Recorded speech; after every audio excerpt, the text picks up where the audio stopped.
Hi guys, today I'm going to read this book. It's called If Only I Had a Green Nose by Max Lucado. Lucia and Punchinello looked out the window of Eli's workshop. Like other Wemmicks, they were wooden people. But unlike the other Wemmicks, they weren't standing in line in the village below. "Look at them all," Punchinello exclaimed. "I don't understand it," Lucia wondered. "Why would anyone want to paint his nose green?" "Because everyone else is," Eli responded without looking up from his workbench. Punchinello didn't understand. "What do you mean?" "Everyone wants to look like everyone else. Sometimes it's square hats, sometimes it's tall shoes.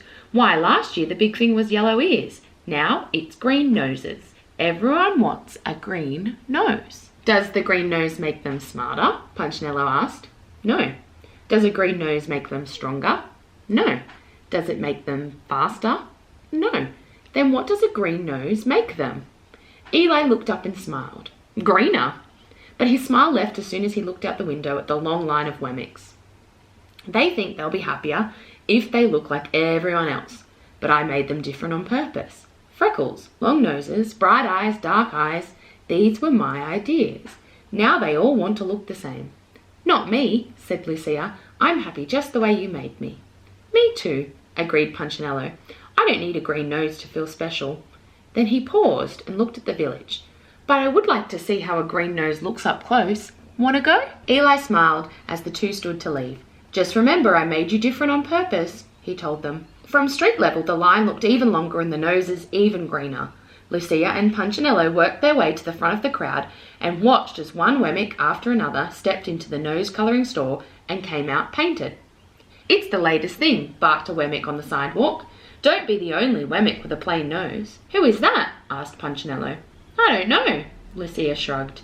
"Why, that's Mr. Willy Wither," volunteered a Wemmick from behind them. "Does he run the nose painting store?" asked Punchinello. "More than that," the Wemmick exclaimed. "Painted noses were his idea. So were the square hats and the tall shoes and the yellow ears. New things are his thing. He decides what's with it. Isn't he the best?" Lucia and Punchinello took a good look at this tall Wemmick with the deep voice, big smile, tall hat and green bow tie that matched his oh-so-great green nose. Both were thinking the same question. Lucia asked it. "Who made him the new thing picker?" The Wemmick looked puzzled, like he'd never been asked that question. "Well, I don't know. He always has." Then his eyes brightened. "Wait, look, here comes a new nose." "Ooh," said the Wemmicks. "Ah," admired some of the others. The just-painted Wemmick didn't stop to speak. He just kept his nose in the air and walked past. All the green-nosed Wemmicks did this. After all, how could your nose be seen if it wasn't in the air? Walking around high-nosed, however, was risky. Wemmicks walked into walls, doors, even each other. Lucia and Punchinello had to be very careful. One Wemmick took up the whole street. Step back," he announced. It was the mayor. "Make way, every Wemmick. My wife is coming in for a touch-up." With one hand, he waved back the citizens. With the other, he guided her through the crowd. "Horrible, just horrible," she cried, covering her nose with both hands. "I chipped some paint when I bumped into a tree. Now the real me is showing. Horrible, just horrible." As the crowd passed, Lucille shook her head. "Such a fuss over a green nose." "Yeah," agreed Punchinello. "You'll never catch me in the nose-colouring store." "Aw, Punch, I was hoping you'd go." Punchinello recognised the voice immediately. "Twiggy?" He turned and looked at the wide-eyed, sweet-smiling Wemmick. His ears began to turn red. They always did when he saw her. He reached up and covered them.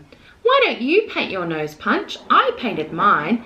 Everyone else is painting theirs. Besides, you'd look good in green." Twiggy reached up and touched the tip of his nose. "Yours is so cute." With that, she turned and walked away. "Bye-bye," she waved. Punchinello moved one hand from his ear to his nose. He turned and looked at his reflection in a store window. Lucia had to grab his hand to get his attention. "Come on, Punchinello, let's go." As he walked past the store, he noticed Willy Wither examining his nose in a handheld mirror. Later at home, he did the same. "I never noticed before, but my nose sure looks pale." The next morning, Punchinello walked down the street with his friends Splint and Woody. "Are you really thinking about it?" Woody asked. "Sort of," Punchinello answered. "They say the paint stings your nose," Woody volunteered. "And it stinks," Splint added. "The brush could get in your eyes," Woody continued. "And it only comes off with sandpaper," Splint nodded. "Shh!" Punchinello put a finger to his lips and pointed to a large crowd of green-nosed Wemmicks standing in the square. Something's going on.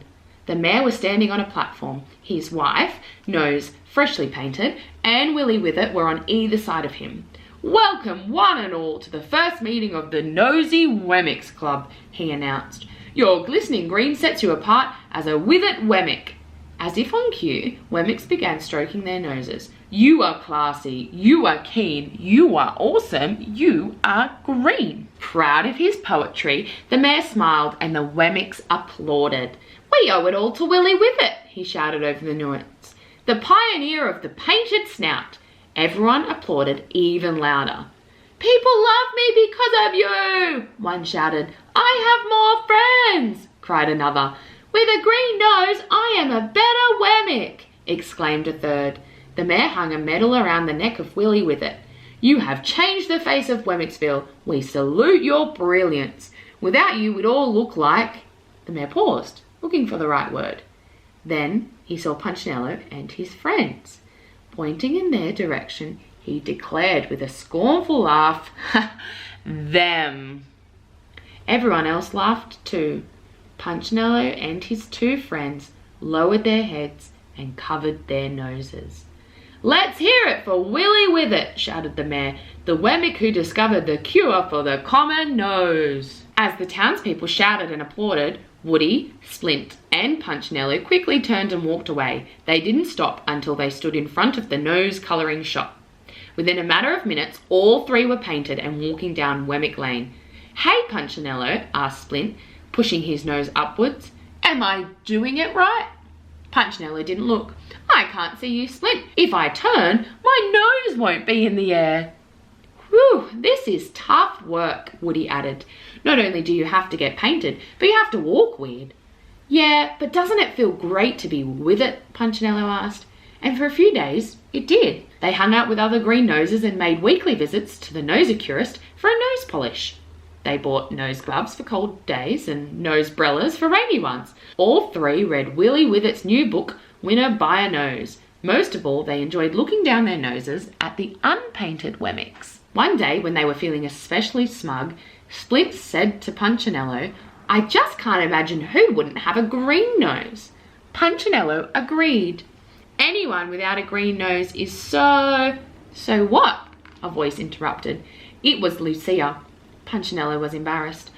"I haven't seen you in a while," he said. "You haven't seen anyone in a long time," she replied, "except yourself." He started to speak but didn't. He was bothered by what she said, and he was even more bothered by what he saw. He saw it the next morning as the three were walking into Wemmicksville. Standing on the other side of the road was a Wemmick with a red nose. "He needs to get with it," they said to each other. But then they saw another Wemmick, also with a red nose, then a third, and a fourth. By the time they were in the village, they were surrounded by red-nosed Wemmicks, and those whose noses weren't red were in line to have them painted. "Step right up," shouted Willie With-It from the steps of his store. "Green noses are out and red noses are in." "But we just got our noses painted green," they told him. "No problem," he replied. "Our red will cover the green. Step right up and get in style." The three friends looked at each other sadly. "We thought we were in style," Woody moaned. What could they do but stand in line and have their nose painted red? For a few days they fitted in, until one morning they saw a blue-nosed Wemmick. "Oh no," they said to each other. "Not again." So they changed colours. But it was only a short time until blue noses were out and pink noses were in. The pink was out and yellow was in. Then yellow was out and orange was in. Soon Punchinello and his buddies had so many layers of paint on their noses that they couldn't remember what they really looked like. "This has to be the final colour," they said the day they walked out with orange noses. But once again, they were wrong. "I'm so tired of this," Woody moaned when he saw a purple painted Wemmick. "I wish my nose was common again." The three sat on a rock and hung their heads. "Me too," agreed Punchinello. "I should have listened to Eli." "You think he would help us?" "Why don't you ask him?" All three turned at the sound of the familiar voice. "Lucia," they said. "He asks about you every day," she told them. "Is he mad?" Punchinello wondered. "Sad, but not mad." Punchinello looked up toward Eli's house on the hill. "He told me to tell you to come," Lucia spoke again. "Could I take my friends?" "Of course." "Would you go with me?" "Certainly." And so the four began the long walk up the hill to Eli's house. When they reached the top of the hill, Eli stepped out of the workshop and began walking toward them. He met them in the yard. One by one, he examined their noses. Been trying to fit in, hey? Punchinello nodded. Did you succeed? Not really. Every time we got close, someone changed the rules. That's the way it is. And my neck hurt from sticking my nose in the air, Woody added. You weren't built to walk that way. We just want to be ourselves again, Splint said. I'm glad to hear that. Can we? They asked. Of course you can, Eli replied. I'll always help you be who I made you to be. Then he reached in his pocket and pulled out a piece of sandpaper. But it's going to take some time. And so Punchinello and his friends followed their maker into his workshop, where he spent the rest of the day removing the paint. It hurt to be sanded, but it was worth it to be normal again. I love that story. I think it really reminds us that God has made us a special way. God has made us to look differently, to sound differently, to be different heights. God has made us a special way. And that's without a green nose. God made you a special way. There's only one you. And God will always help you to be who he made you to be. You can just ask him and he will help you. But like Punchinello, it'll take some time. And sometimes it won't be easy. But God loves you that much and has made you to be special, and he wants you to be that way. I hope you enjoyed this story. Have a good day. Bye.